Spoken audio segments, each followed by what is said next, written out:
Hey guys, what's up? It's the man with the plan and a big fucking gun. Alright, today I'm going to be reviewing the Legion.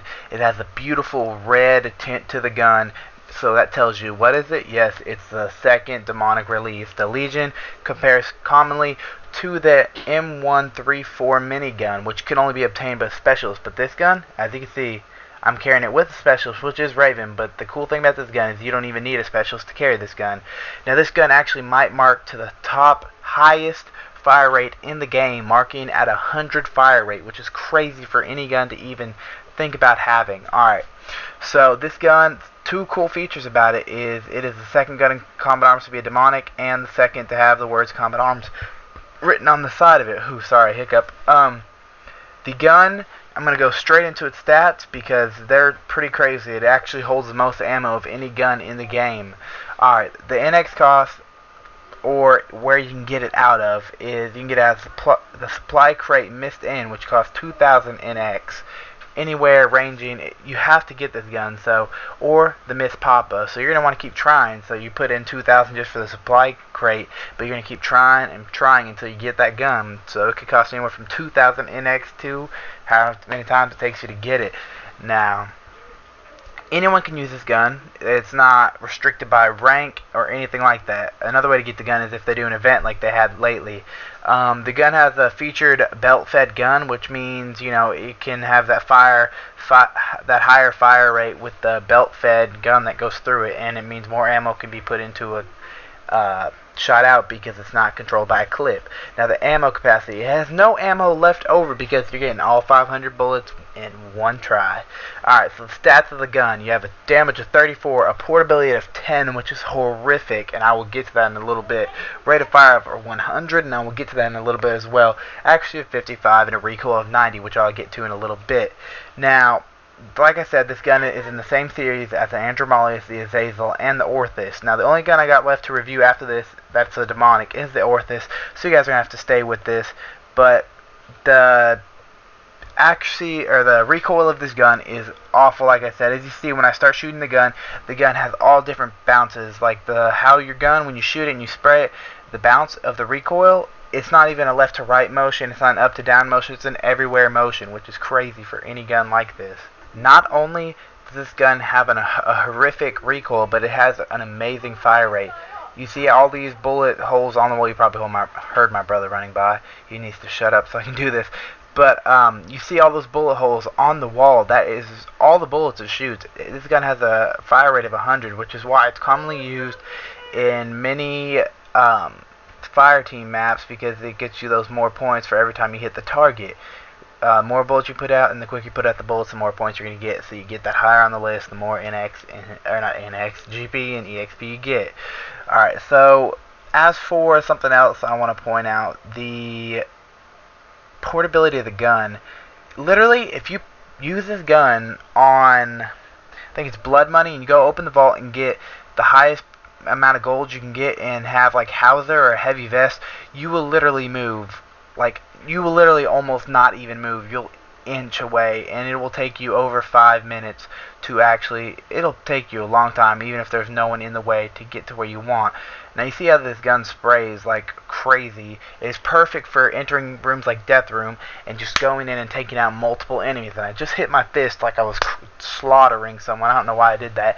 But this gun is amazing. Now, it also has, it's not really a variant of the gun because they have nothing, they're the exact same gun, but they're not in common.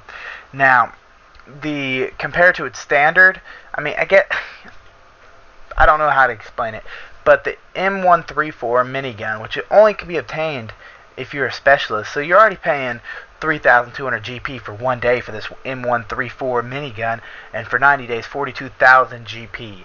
But you're also paying that money for those 90 days or that 1 day for that specialist to use it for that 1 day. Now you're already ranked way up there in the 150,000 GP area just to use this gun, which is really not helpful when you can get a Legion and just use it with anything. Now this gun does have an NX cost as well, but I'm not going to get into that because most people would rather pay GP for the minigun. Now, this gun actually does have restrictions. The M134, you have to be able to get a specialist, so only specialists can use this. But the specialist is restricted at a certain rank, which is a CSM3. So you have to be a CSM3 to even get this gun. And the popularity of this gun, I'm actually on the wiki right now, but the popularity of the gun's at an average. But you think, wait, this gun is at an average? Yes, it is no longer at an average. This gun is highly used everywhere now. And that's why Nexon put out the, I can't remember what it's called, War Master or something like that, to try to put out people, specialists in games. But they're trying everything they can, but the minigun and all specialists are just dominating the whole game. It used to be rare to see anyone with a specialist. Now we're seeing all kinds of people with specialists. This gun also has belt fed, and it has the same ammo capacity. Obviously, both of these guns are automatic, so there's no point in me going into this. And obviously, they are not going to have a, what do you call it? They're not going to have that burst firing mode. And now I'm going to compare the stats. So both guns have a damage of 34. Both guns have a portability of 10, but the fire rate is increased on the Legion 10 points. Yes, a whole 10 points. The M134 has a fire rate of 90 compared to the Legion with 100. The accuracy and the recoil are both the same at 55 and 90. So this gun, as we're seeing right now, is getting pretty decent. It's getting really decent stats, I mean, for something like this. And once you get the gun into that full spray mode, it's there's hardly any guns that'll beat it. Now the Orthus, I did a test and I got that demonic, and I had the Legion versus an Orthus. The Orthus always blows it away. It's a gun that's just super overpowered, and I wouldn't really mess with too much. Now, some cool things about this gun is you can kind of, like, to get this gun started, it takes a while to shoot the gun because you have to let the barrel heat up and then start shooting. You know, it has to start spinning.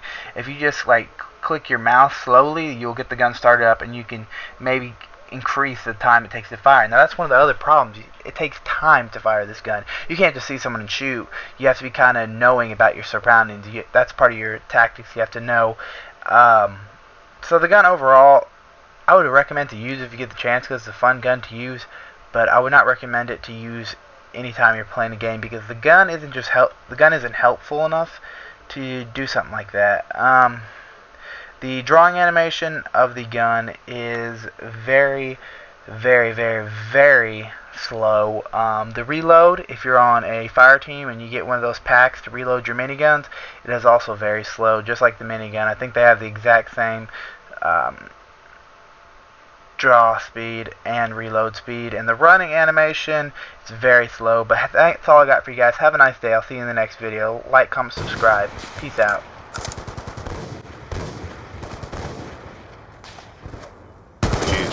Frank. Sit down.